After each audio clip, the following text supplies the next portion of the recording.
Hi there, my name is Kim Berkeley. I'm one of the authors of the Speaking Out About Self-Injury blog over on HealthyPlace, and today I wanted to talk about what to do if you're having thoughts of hurting yourself. Step 1 is to recognize that this is not that uncommon and you're not alone. In fact, there's this phenomenon called high place phenomenon, also known as the call of the void, and this is what happens when you're standing up in a high place and you feel this sudden urge to jump, even if you don't actually want to jump or want to hurt yourself. In some cases, these thoughts are fleeting and not that disruptive, but in other cases, they may be recurrent. You might be experiencing these frequently. They might be severe or getting more severe. And in any case, if these thoughts are disrupting your life in any way, then it's time to move on to the next step, which is to talk to somebody. Ideally, this person will be a therapist or a mental health professional. But if you feel like you can't reach out to somebody like that at this time or don't have the resources to do so, you can also call a hotline or seek out some sort of online support group, anything like that, or at the very least, reach out to a trusted friend or family member that can help you get through this. The most important thing is to find somebody that you can have in your corner that will help you maintain perspective and work through these thoughts in a healthy way instead of just, stewing in them on your own.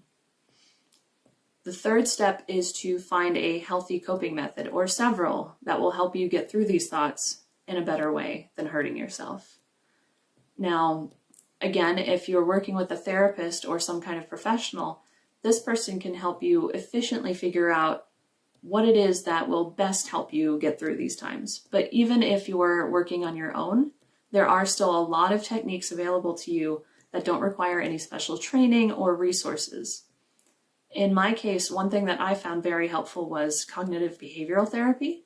And this is something that I worked with my therapist on at first, but I also have worked on it extensively on my own using workbooks and online resources. And I do think that this is something that is fairly accessible. The main thing is just to practice consistently and stick with it once you start. Some other methods include mindfulness techniques like meditation or breathing exercises. You might find something more physical, more helpful, such as yoga or exercise, or even a creative outlet type of thing like art journaling or just regular journaling. Whatever it is, as long as it's something that's healthy and helps you work through these things without causing harm to yourself or others, then it's something worth checking out at least. Finally, let's talk about something you don't want to do. The main thing you don't want to do is to ignore these thoughts or try to push them away or push them down somewhere and put on a brave face and pretend it's not happening. This might work in the short term, but in the long term, it often just makes these thoughts worse. It can make them happen more frequently or more severely, and it prevents you from finding those healthy coping methods that we talked about that can help you actually work through them and make them happen less often and less severely.